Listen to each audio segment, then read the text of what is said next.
alafu tuko na engineer.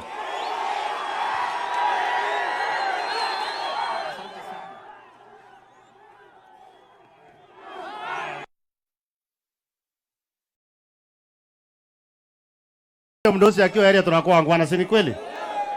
Rais, mimi nataka nishukuru sana. Naona umekuja na baraka ya mvua. Na hii mvua tulikuwa tunahitaji. Mimi nataka niseme rais, wakati ulinipatia hii TTI ukiwa naibu wa rais. Hii TTI tulipata changamoto kubwa sana kwa sababu contractor alikuwa hapa, alitupeleka kotini kwa miaka 2. Lakini sasa imekamilika rais, na umetembea kule ndani. Pesa tumetumia hapa ni pesa milioni 70 peke yake. Na mimi nataka niombe rais utusaidie milioni 50 tumalizie hapa na kaburo na nini hapa ikae mzuri. Rais, hapa niko na shamba kubwa, niko na eka 100 hapa. Niko na eka 20 ya shule hii. Mimi nataka niseme ukitupatia milioni 50 hii TTI ukikuja next time hata ukipita hapa juu utaona hapa mambo iko tofauti. Ya pili bado niko na maneno 3. Nataka ni Osisienya, tuliseni boli nyinyi watu. Tulia. Naibu wa rais ametatua shida yenye nilikuwa naye kubwa sana ya Moi University. Rais, Moi University hii imekufa. Si hata bado iko. Yaani hiyo tu ni building unaona pale. Lakini Moi University hii imeisha.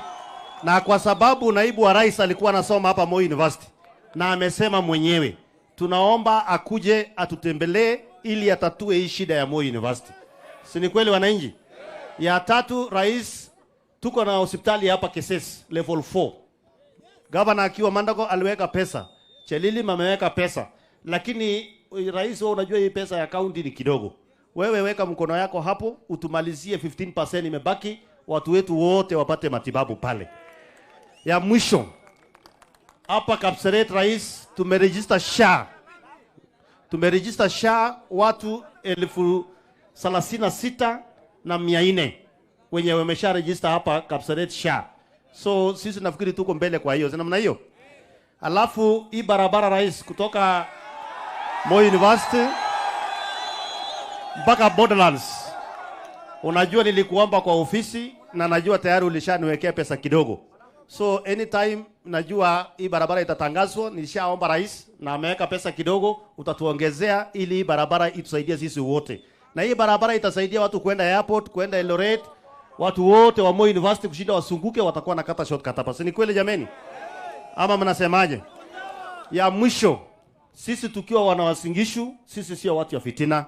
Nataka niambie Kimani Ichung'wah, sisi ni watu tunasimama imara na tumesimama imara na tunasapotiana. Serikali ya governor na serikali kuu, sisi wote ni kitu moja. Si ni kweli jameni? Kwa sababu hao wananchi wote walichagua MCA, wakachagua mjumbe, wakachagua governor, wakachagua senator, women reps, sisi ni team moja. Si namna hiyo?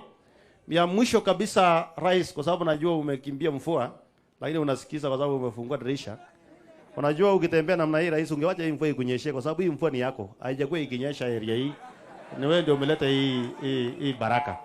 Mimi nataka niseme asante sana, bado tunaenda pale kwa damu yetu pale ili tumalizie, alafu aende kule Tarbos. Mnakaribisha rais jameni? Mnasemaje? Arudi tena. Vijana wetu watafanya kazi kwa mtandao. Sio maneno ya matuzi. Si umeona hapo, nimeona kompyuta 70. Kuna vijana wetu hapo wanafanya kazi ya mtandao. Wanafanyia kazi watu wa kule nje. Sisi tubadilishe yetu.